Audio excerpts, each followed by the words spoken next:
Bismillahirrahmanirrahim. Alhamdulillah wassalatu wassalamu ala Rasulillah wa ala alihi wa sahbihi wa man tabi'ahum bi ihsanin ila yaumiddin. Kesempurnaan hanya akan dicapai dengan pengetahuan. Bagi setiap muslim, mempelajari inti dari agamanya merupakan kewajiban. Inti dari seorang Muhammad SAW diutus sebagai pemberi kabar gembira dan juga ancaman. Kehadirannya menjadikan kebahagiaan dan kepergiannya meninggalkan tangisan. Agamanya kekal hingga akhir zaman, yang menjadi penentu akhir yang bahagia ataupun kesengsaraan ialah akidah dan juga syariah. Akidah ialah keyakinan yang kuat, keimanan yang tegas kepada Allah Subhanahu wa taala yang melingkupi keenam rukun imannya dan juga kelima rukun Islamnya, yang tidak ada keraguan di dalamnya bagi mereka yang meyakininya. Sedangkan syariah ialah aturan-aturan yang diturunkan Allah Subhanahu wa taala sebagai hukum-hukum, aturan-aturan dan juga larangan-larangan. Dari definisi di atas kita mengetahui bahwasanya akidah dan juga syariah memiliki keterkaitan satu dengan yang lainnya.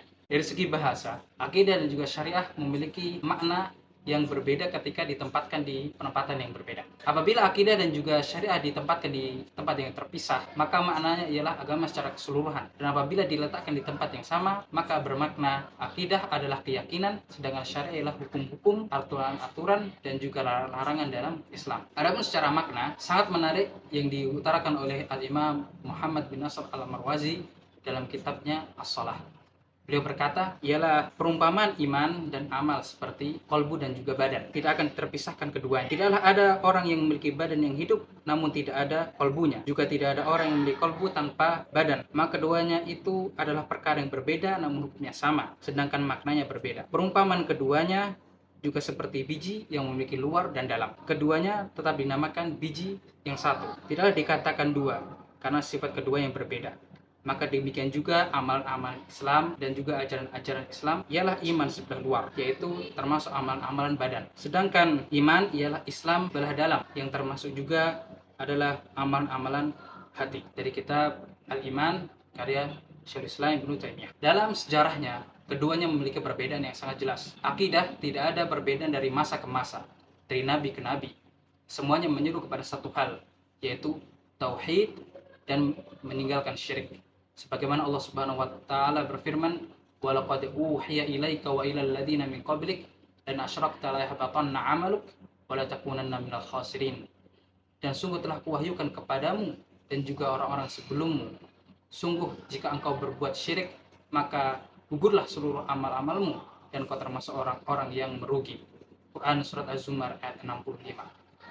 Dan juga di sejarah Nabi Muhammad SAW, ketika beliau di Makkah 13 tahun di sana, beliau hanya berdakwah tentang pengajaran akidah dan memurnikan tauhid.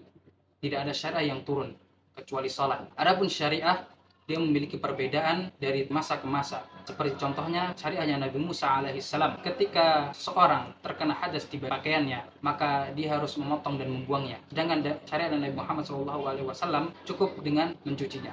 Dan juga syariat baru turun ketika Nabi Muhammad SAW hijrah ke Madinah secara bertahap dan sempurna dalam jangka 10 tahun.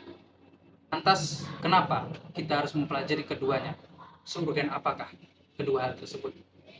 Yang pertama ialah akidah ialah fondasi dari sebuah amalan. Tidak akan diterima amalan seorang tanpa memiliki akidah yang murni, akidah yang tulus, tidak tercampur di dalamnya kesyirikan ataupun pengkhianatan kepada Allah Subhanahu wa taala.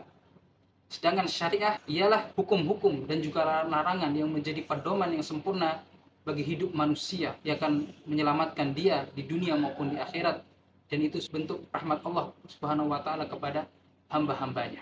Kesimpulannya ialah akidah dan juga syariah ialah satu kesatuan yang tidak akan terpisahkan kapanpun dan dimanapun. Sebagaimana kalbu dan juga badan tidak akan terpisah antara keduanya. Yang menjadi kewajiban bagi seorang muslim ialah mempelajari keduanya yang bersumber dari Al-Quran dan As-Sunnah yang sahih, dan juga mengamalkan syariah secara kafah dan sempurna hingga terpisahnya raga dari ruh untuk bertemu kepada Allah Subhanahu wa taala. Akhir kata, carilah ilmu hingga datang ajalmu. Carilah ilmu sebagai tentraman hatimu dan rasa takut terhadap rohmu. Innama yakhshallaha min ibadihil ulama. Walhamdulillahirabbil alamin. Subhanakallahumma bihamdika asyhadu an la ilaha illa anta astaghfiruka wa atubu ilaik. Ma'assalam.